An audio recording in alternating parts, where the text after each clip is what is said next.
الرحمن الرحیم نحمده ونصلی ونسلم علی رسول الکریم اما بعد فاعوذ باللہ من الشیطان الرجیم بسم اللہ الرحمن الرحیم احل لکم لیلۃ الصیام الرفث الی نسائکم ہن لباس لکم وانتم لباس لہن، اور روزے کی راتوں میں اپنی عورتوں کے پاس جانا تمہارے لیے حلال ہوا، وہ تمہارے لباس ہیں، تم ان کے لباس۔ علم اللہ انکم کنتم تختارون انفسکم فتاب علیکم وعفا عنکم، تو اللہ تعالیٰ نے جانا کہ تم اپنی جانوں کو خیانت میں ڈالتے تھے، تو اس نے تمہاری توبہ قبول کی اور تمہیں معاف کیا۔ فالآن، پس اب باشروہن وابتغوا ما کتب اللہ لکم، اب تو ان سے صحبت کرو اور طلب کرو جو اللہ تعالیٰ نے تمہارے نصیب میں لکھا ہے۔ یہ پچھلے جو ہے حصوں پر اس آیت مبارکہ کے میں عرض کر چکا ہوں، آج اس خاص حصے پہ کچھ میں عرض کر دوں کہ صرف یہ نہیں کہ انسان لذت کے لیے اپنی ہم سفر کے ساتھ صحبت کرے، بلکہ اس کے ساتھ ساتھ پاک دامنی کا حصول اور اولاد کی طلب مراد ہے۔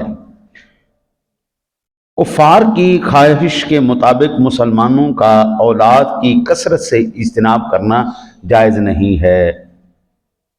کہتے ہیں نا جی بچے دو ہی اچھے، یہ مسلمانوں کا نظریہ، یہ مسلمانوں کی سوچ نہیں، یہ کافروں کا طریقہ ہے۔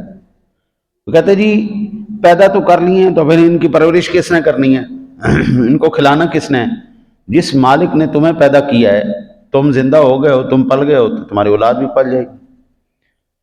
لہٰذا اگر اس نیت سے ہو تو یہ تو بالکل حرام ہے کہ ہم ان کا کھانا پورا نہیں کر سکتے، ہم ان کی پرورش نہیں کر سکتے، یہ بالکل حرام ہے، جس کو ہم سادہ لفظوں میں فیملی پلاننگ کہتے ہیں، یہ بالکل جائز نہیں۔ بندہ اس لیے کرے کہ اللہ وحدہ لا شریک اس کو نیک اور صالح اولاد عطا فرمائے گا، اور اللہ وحدہ لا شریک کی بارگاہ میں قرب کا ذریعہ ہوگی نیک اور صالح اولاد۔ ایک تو یہ وجہ ہونے، دوسری اللہ تعالیٰ سے ہمیشہ دعا یہ کرنی چاہیے مالک ہمیں نیک اور صالح اولاد عطا فرما۔ صرف اولاد مانگنا یہ درست نہیں ہے، نیک اور صالح اولاد کا سوال کرنا یہ سب سے بہتر ہے۔ اب یہاں پر میں ایک اور عرض کرتا چلا جاؤں، جو بندہ یہ چاہتا ہے اللہ تعالیٰ اس کو نیک اور صالح اولاد بھی عطا فرمائے اور بیٹا بھی عطا فرمائے، اس بندے کو چاہیے کہ وہ اپنی بیوی کے گلے میں سورہ یوسف کا تعویذ بنا کے ڈالے، اللہ تعالیٰ انشاءاللہ اس کو نیک اور صالح اور خوبصورت بچہ عطا فرمائے گا۔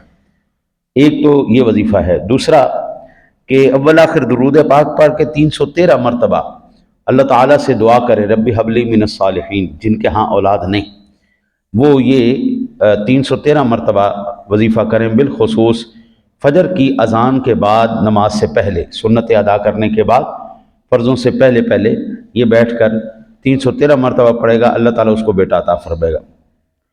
اور ایک اور ہے جی رب حب لی من لدنک ذریۃ طیبۃ انک سمیع الدعاء، یہ بھی ایک وظیفہ ہے کہ اگر کوئی بندہ جس کے ہاں اولاد نہیں ہو رہی، وہ یہ بندہ وظیفہ کرے، انشاءاللہ تعالی العزیز اللہ تعالیٰ اس کو اولاد اور نیک اور صالح عطا فرمائے گا، پاکیزہ اولاد عطا فرمائے گا۔ آگے فرمایا وَكُلُوا وَاشْرَبُوا حَتَّى يَتَبَيَّنَ لَكُمُ الْخَيْطُ الْأَبْيَضُ مِنَ الْخَيْطِ الْأَسْوَدِ مِنَ الْفَجْرِ، اور کھاؤ پیو یہاں تک کہ تمہارے لیے ظاہر ہو جائے سفیدی کا ڈورا سیاہی کے ڈورے سے پھوٹ کر۔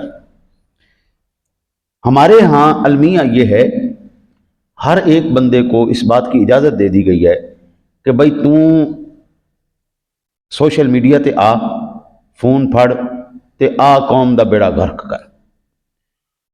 ایک غیر مقلد مولوی صاحب نے سوشل میڈیا دے اتنے بیٹھ کے یہ مسئلہ کیتا جی کہ جس ٹائم اذان ہو رہی ہوندی ہے نا جی تے تواڈے ہاتھ جو کچھ ہے تسی کھاؤ پیو، اور اذان ہوندی رہے تسی اپنی حاجت پوری کرو، اور روزہ تہاڈا پھر بھی جڑا ہے نا جی ٹھیک ہے۔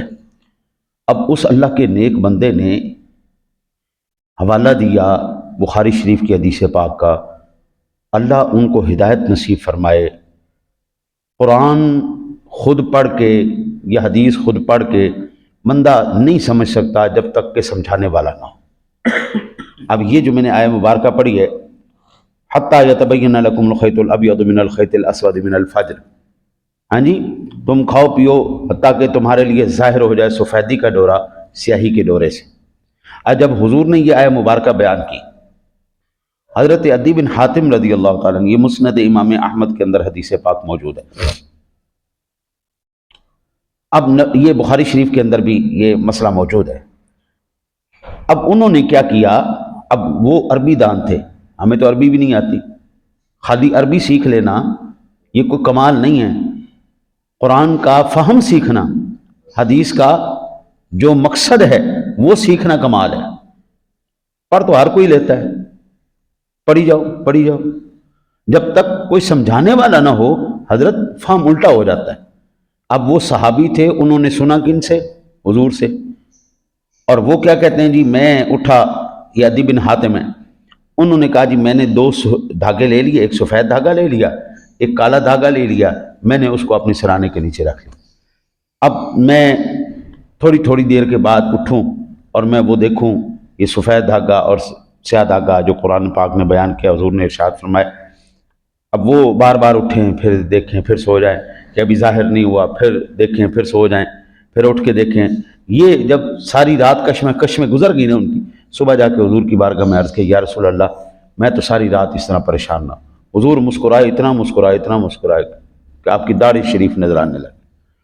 حضور نے فرمایا اللہ کے بندے، یہ کالے اور سفید دھاگے کی بات نہیں ہو رہی، یہ تو وہ جو سفیدی کا ڈورا ہے، جو سفیدی ظاہر ہوتی ہے رات کے اندھیرے کے بعد، جو صبح صادق ہم اس کو کہتے ہیں، ایک ہوتی صبح کاذب، ایک ہوتی صبح صادق۔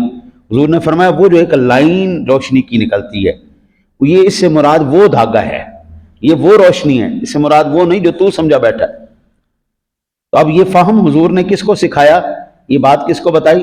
صحابی رسول کو۔ صحابی رسول سے اگر سمجھنے میں غلطی ہو سکتی ہے تو 1400 سال کے بعد آ کے جو لوگوں کا بیڑا غرق کر رہے ہیں روزوں کا، ان کا حضرت صاحب، ایک تو یہ کہ جناب اب حضور کے زمانے میں 2 اذانیں ہوتی تھی، ایک اذان دیتے تھے حضرت بلال حبشی، ایک اذان دیتے تھے ام مکتوم۔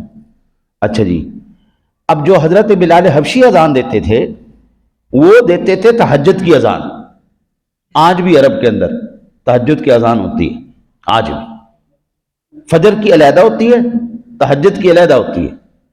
ہمارے یہ پاکستان کے اندر بھی کئی مقامات پر تہجد کی اذان بھی ہوتی ہے، فجر کی۔ اب حضور نے جس اذان کے بعد کھانے کی اجازت دی تھی وہ تھی حضرت بلال حبشی کی اذان، وہ دوسری اذان نہیں تھی۔ اب اس اذان کو، اب اللہ اس کو ہدایت دے، اس نے پتہ نہیں کتنے لاکھوں لوگوں کا روزہ برباد کر دیا، لاکھوں لوگوں کا۔ اب فجر کی اذان ہو رہی، بندہ کھائے جا رہا ہے۔ اذان تو سحری کا وقت ختم ہونے کے بعد فجر کا وقت جب داخل ہوتا ہے پھر اذان دی جاتی ہے، اور یہ اعلان ہوتا ہے کہ پچھلا وقت ختم ہو گیا ہے، اب اگلا وقت شروع ہو چکا ہے۔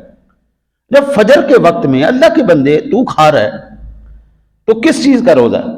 اب سارا دن ایسے گزار دیا، بس ٹھیک ہے بھوک پیاس برداشت کی سو کی، روزہ کوئی نہیں۔ اس سے بہتر نہیں بندہ 5 7 4 منٹ پہلے کھا پی کے سارا فارغ ہو کے بیٹھ جائے۔ ایک تو یہاں پر انہوں نے دھوکہ دیا۔ پھر ثم اتموا الصیام الی اللیل، اور روزہ پورا کرو رات کے آنے تک، رات۔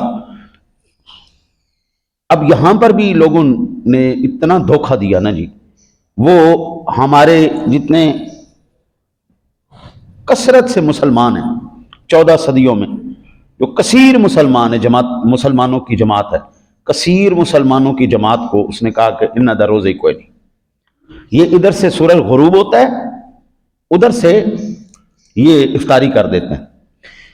یہ ابو داؤد شریف کی حدیث پاک ہے، میرے آقا جی اعلیٰ نبینا علیہ الصلوۃ والسلام کی ذات گرامی سے روایت کرتے ہیں، حضرت ابو ہریرہ فرمایا دین اس وقت تک غالب رہے گا جب تک لوگ افطار کرنے میں جلدی کرتے رہیں گے۔